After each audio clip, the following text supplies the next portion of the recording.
दोस्तों, हमारे पीछे जो आप ये भव्य पंडाल देख रहे हैं, बहुत ही अद्भुत पंडाल देख रहे हैं। अभी हम तेघड़ा में हैं और तेघड़ा का नाम सुनते ही जन्माष्टमी का मेला याद आ जाता है। तेघड़ा का जन्माष्टमी का मेला पूरे बिहार में ही नहीं बल्कि पूरे भारत में फेमस है। यहाँ पर बहुत ही धूमधाम से कृष्ण जन्माष्टमी मनाया जाता है। कृष्ण जी का जन्म कल के दिन यहाँ पर होता है और कल ही के दिन से यहाँ पर धूमधाम से मेला लगता है। बहुत लोग आते हैं, बहुत श्रद्धालु आते हैं यहाँ पर कृष्ण जी का दर्शन करने, और यहाँ पर बहुत सारे लोग ऐसे आते हैं जो मेला घूमते हैं। और तेघड़ा का कृष्ण जन्माष्टमी का मेला बिहार का बहुत ही बड़ा मेला माना जाता है। सिर्फ बिहार का ही नहीं बल्कि पूरे भारत का सबसे अच्छा और प्रसिद्ध मेला माना जाता है। और यहाँ पर लाखों हजारों के संख्या में लोग आते हैं सिर्फ और सिर्फ मेला घूमने के लिए। और यहाँ का मेला के पीछे का क्या कहानी है, बहुत लोग मेला घूमने के लिए तो आते हैं लेकिन उसके पीछे का कहानी नहीं जान पाते हैं। जो तेघड़ा मेला क्यों हो रहा है, किस लिए हो रहा है, इसके पीछे का कहानी क्या है, रहस्य क्या है, कोई नहीं जान पाते हैं। तो अभी मैं तेघड़ा में हूँ और यहाँ पर बहुत ही धूमधाम से कृष्ण जन्माष्टमी मनाया जाता है। तो चलिए यहाँ के लोगों से ही पता चलेगा जो यहाँ का मेला इतना प्रसिद्ध क्यों है। सर, ये जो जगह है तेघड़ा, तेघड़ा का मेला पूरे बिहार में प्रचलित है, बिहार ही नहीं पूरे भारत देश में भी प्रचलित है। तो इसके पीछे का कहानी क्या है? आज हर लोग यहाँ पर आते हैं, घूमते हैं मेला, लेकिन इसके पीछे का कहानी नहीं जान पाते हैं। तो क्या कहानी है, कब से शुरुआत हुई थी इस मेला का? श्री कृष्ण जन्म उत्सव माने भगवान का जन्म का इस बार 96 वर्ष है। अच्छा। 96 वर्ष हो गया। इसके पीछे ऐतिहासिक पृष्ठभूमि यही है कि 1927 में एक बहुत बड़ा भूकंप इस इलाके में आया था, काफ़ी लोग मर गए थे। तो 28 के जनवरी माह में एक चैतन्य महाप्रभु का मंडली जा रहा था। रात में यहीं गौशाला परिसर में उन्होंने विश्राम लिया। लोगों ने अपनी व्यथा बताई कि यहाँ प्लेग में काफ़ी लोग मरे। उन्होंने परामर्श दिया था कि भगवान कृष्ण का जन्म उत्सव मनाइए, प्लेग नहीं आएगा। 1928 से ये शुरू हुआ।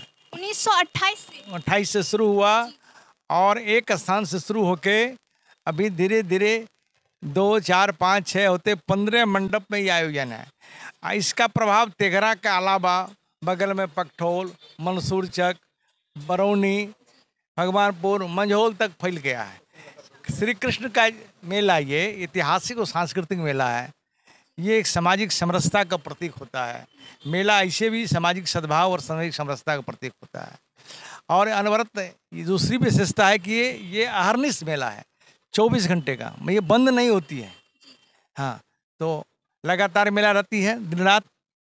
और अनवरत 1928 से लेकर अब तक ये चली आ रही है। 1928 से शुरू हुई और अभी तक चली आ रही है। बीच में कोरोना कालखंड में लघु रूप में हुआ, लेकिन फिर भी पूजन हुआ। हाँ, और कृष्ण का ही प्रभाव है कि कोरोना का प्रभाव भी यहाँ कम रहा। ये इसकी ऐतिहासिक पृष्ठभूमि है। और क्या ये यहाँ पर आपने जैसा बताया 1928 से ही शुरू हो गया, वो समस्या आई, उसके बाद बताया गया जो यहाँ पर पूजा करोगे तो सब कुछ सही हो जाएगा। तो यहाँ पर उस टाइम से शुरू हुआ और अब तक क्या क्या बदलाव आया? लोग यहाँ पर इतना ज़्यादा जुटते हैं, इतना ज़्यादा श्रद्धालुओं की भीड़ लगती है, तो कुछ विशेषताएं होगी? मंडपों की संख्या बढ़ती गई है, आस्था आज भी बरकरार है। आम लोग कुछ मनोकामना मांगते हैं मंडप पर आके और उनकी पूर्ति होती है, अगले साल उसका चढ़ावा चढ़ाते हैं। इसका भी कई उदाहरण है। और अब धीरे धीरे पहले ये आम सहयोग से होता था, वो क्या कर सेवा से, अब धीरे धीरे विशाल पंडाल का रूप धारण कर लिया। अब बड़े बड़े पंडाल यहाँ बनते हैं जो अंदर उत्तर बिहार में इसका पंडाल का जोर नहीं है। जैसे इस बार सांस्कृतिक इतिहास से राष्ट्रीयता की बात भी होती है। जैसे मुख्य मंडप ने इस बार चंद्रयान 3 का प्रारूप बनाया है, उसके पीछे भाव यह है कि ये अपने देश की सबसे बड़ी उपलब्धि है कि चंद्रमा के दक्षिणी ध्रुव पर आज तक किसी दुनिया के कोई देश नहीं जा सका। ये पूरे देश के लिए, हम देशवासियों के लिए बहुत बड़ा गर्व का विषय है। उसको ये स्मरणीय रहे, इसके लिए चंद्रयान 3 का पंडाल का रूप दिया गया है, जो अभी बनने की प्रक्रिया में चल रही है। मतलब ये हुआ आपका कहने का ये तात्पर्य है जो यहाँ पर अलग अलग चीज़ों को दिखाया जाता है, जो सब कुछ से अलग रहता है, कुछ यूनिक रहता है, इसलिए यहाँ का जो मेला है काफ़ी प्रचलित है। हाँ, अलग अलग भगवान कृष्ण के भिन्न भिन्न प्रकार की झांकियाँ वैसे भगवान कृष्ण को युग पुरुष कहा गया है और उनकी त्याग, उनका पूरा जीवन गाथा मूर्ति के रूप में साकार होकर भिन्न भिन्न मंडपों पर इसका आकार दिया जाता है। और जन्म के दिन यहाँ लोग उपवास करते हैं, महिलाएं भी उपवास करती है, पुरुष भी उपवास करते हैं। हजारों हजार की संख्या में यहाँ लोग व्रत करते हैं और रात्रि 12 बजे भगवान का जन्म होने के बाद प्रसाद ग्रहण करते हैं। पूरा ये सब जो कार्य होता है ये सब किनके द्वारा करवाया जाता है? किसी विशेष एक लोगों के द्वारा या फिर सभी लोग मिलकर? ये मंडप का निर्माण जो होता है, अलग अलग ये 15 मंडप बने हैं। ये लोकतांत्रिक पद्धति से प्रतिवर्ष इसका एक कमेटी बनती है, अध्यक्ष सचिव, और ये अलग अलग कमेटी प्रतिवर्ष इसका होता है लोकतांत्रिक पद्धति से। ये सामाजिक सहयोग से, जन सहयोग से जो राशि आती है, जो यहाँ के लोग जो जो जो इसमें पढ़ते हैं वो भी अपना लगाते हैं, प्लस यहाँ की जो व्यवसायी वर्ग है वो लगाते हैं, कुछ बाहर से दुकानदारें फुटकर आती है वो कुछ सहयोग देते हैं। इन सब सहयोग के आधार पर सरकारी कुछ भी इसमें आर्थिक सहयोग नहीं है। और अभी तक ये 7 किलोमीटर के रेडियस में फैल गया है। 7 किलोमीटर तक के यहाँ वाहन व्यवस्था बंद रहती है। चारों तेघरा के चारों कोना पर स्टैंड रहती है और वहाँ लोग अपने वाहन को जमा करके पैदल चलते हैं। तो ये जन सहयोग के द्वारा आयोजन होता है और समाज के द्वारा ही बना हुआ है। ये कितना दिन का मेला, कितना दिन का रहता है? मेला 5 दिवसीय मेला कहलाता है। इस बार भी ये 5 दिवसीय ही है। 7 तारीख को जन्म है, 7 सितंबर को, 8, 9, 10, 11 मेला अवधि रहेगी, 12 को मूर्ति विसर्जन होगा। 12 को।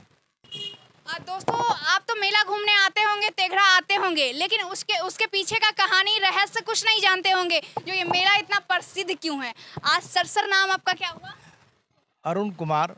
वैसे 15 मंडप का एक कमेटी बनी हुई है, तो 15 मंडप का कमेटी का मतलब इसका एक संयोजक के नाते मेरे ऊपर दायित्व है। तो 15 तेघरा के जो 15 पंडाल हैं, मंडप हैं, उसका संयोजक के रूप में मेरे ऊपर दायित्व है। उस नाते भी हमको यह दायित्व का वहन करना पड़ता है और 1 सप्ताह का समय। हाँ, और दूसरी बात है कि यहाँ जन सहयोग व्यवस्था में सिर्फ पुलिस के भरोसे नहीं रहते हैं, आम कार्यकर्ता, हमारे अपने वॉलंटियर भी लोगों के सुरक्षा संसाधन में दिक्कत नहीं हो, इसका प्रयास होता रहता है और इस प्रकार ये मेला का सफलता मिलती है।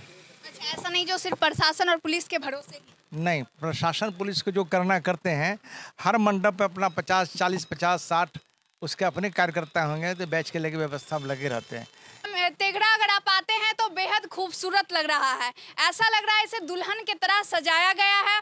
और सबसे खास बात है, सर ने पूरा हिस्ट्री बताया, क्या है इसका राज, सारा कुछ सर ने बताया। चलिए एक बार हम पुनः चलते हैं उस पंडाल में और आपको पंडाल को दिखाने का प्रयास करते हैं। जैसा कि आपने देखा, आपने सुना और जाना कि तेघरा मेला में कृष्ण जन्माष्टमी का क्या कहानी है, क्या स्टोरी है, क्या रहस्य है, सारा कुछ सर ने आपको बताया और आपने सब कुछ जाना। यहाँ पर अद्भुत अजूबा जो पंडाल बना है, 15-16 पंडाल बना है और ये पूरे बिहार का फेमस कृष्ण जन्माष्टमी यहाँ पर मनाया जाता है। तो आप लोग अगर आना चाहते हैं तो आइए तेघरा में और यहाँ पर खूब घूमिए और आनंद लीजिए। बाकी आज के लिए इतना ही, मैं फिर मिलती हूँ, तब तक के लिए जय हिंद।